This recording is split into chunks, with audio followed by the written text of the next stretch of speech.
Dario Cangemi per Hotcorn, e Ilie è stato definito, diciamo, veramente un bad boy del tennis, arrogante, irascibile. Ecco, dal punto di vista tecnico, come avete lavorato per mostrare questi stati d'animo, queste emozioni? So Ilie Năstase is known for being the bad boy with a very strong and difficult character, very arrogant also sometimes and irascible. So how did you work technically in order to be able to show these aspects of Ilie Năstase? Okay, so for portraying Nasty, it wasn't that hard because we had all this archive materials with him on the field and doing all these crazy things. So it was in a way easy to portraying as such. So yeah, we had this archive footage material with Ilie from all over the world, portraying him as a nasty boy, and it was easy to show this side of him. At the same time, we had like materials from the Romanian television, from the Romanian national television, where you see he's very shy, he's very calm at the same time. So it is a bit of a contrast between Ilie on the field and Ilie in the Romanian television, which was in a period where Romania was a communist country and censorship was a bit tough on that.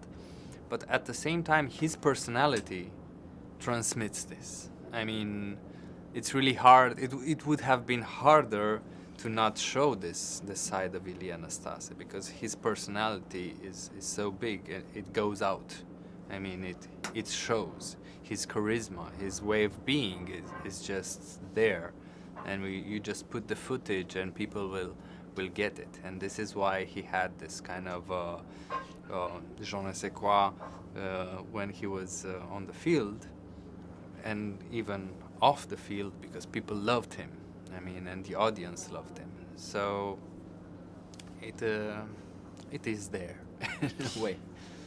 Volevo chiedere anche che tipo di ricerca ha fatto, perché un personaggio così complesso, pieno di aneddoti, quanto è stato difficile anche magari tagliarne alcuni, sulla base di quali ha scelto poi effettivamente quelli più interessanti da raccontare. I wanted to ask about the research work you did in order to best portray Ilie Năstase. There are so many stories about him and so many occasions where things happened, the anecdotes and stuff. How did you choose and did you leave things out? Did you have to leave things out? Well, Ilie is larger than life, as most people say, and of course it was a decision which elements we have to put into the film. So at the same time, we were in a way restricted by the footage, the archival footage material that we had, because most of the things that Ilie talks about or his friends and colleagues talk about are not necessarily filmed.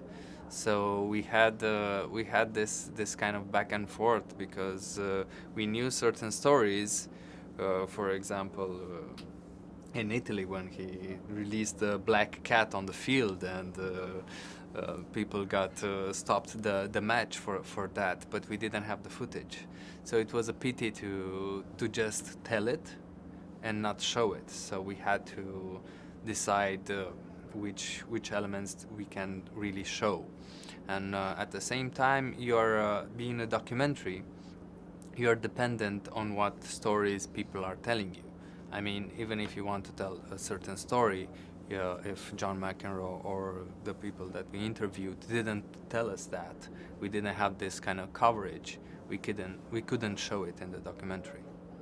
In chiusura volevo chiedergli quanto è importante per un autore essere ancora oggi nel 2024 una festa del cinema, in un mondo in cui spesso i film non hanno neanche direttamente il rapporto col pubblico, vanno direttamente nelle piattaforme.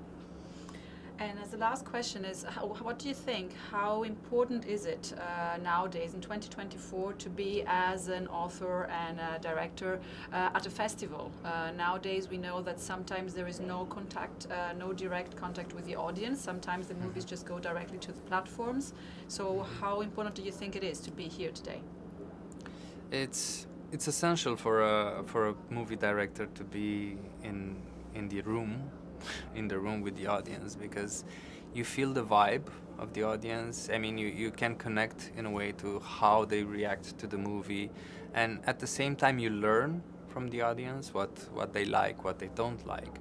But at the same time you have this beautiful sharing experience where you work with yourself in a way, or with a small crew for a few years on a certain film, and then when you show it, and you show it in a room with a lot of people, it's a very humbling experience, and a very beautiful one at such, to feel the crowd. So we are very lucky to be here in Rome Festival, and I'm really curious how people will react and how they will perceive the film, because this is the only way you can actually feel the audience, because in a streaming platform you just have some numbers, you don't have anything, you don't have the raw reaction, and this is the beauty of Ilie as well.